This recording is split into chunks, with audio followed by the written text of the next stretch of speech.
Now still press this button.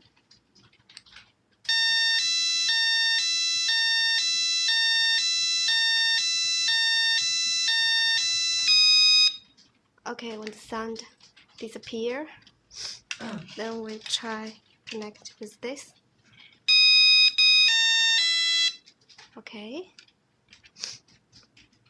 we can test it by arming.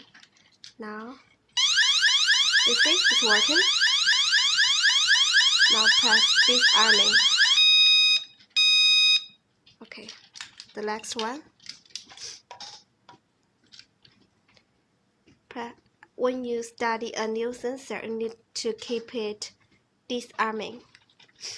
Now press this.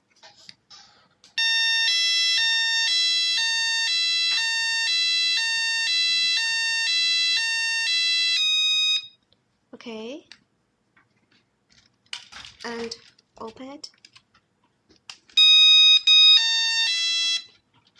Okay, now we try arming. Okay,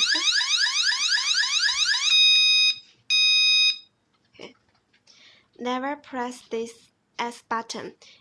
It will clear all the sensors. So never press this no.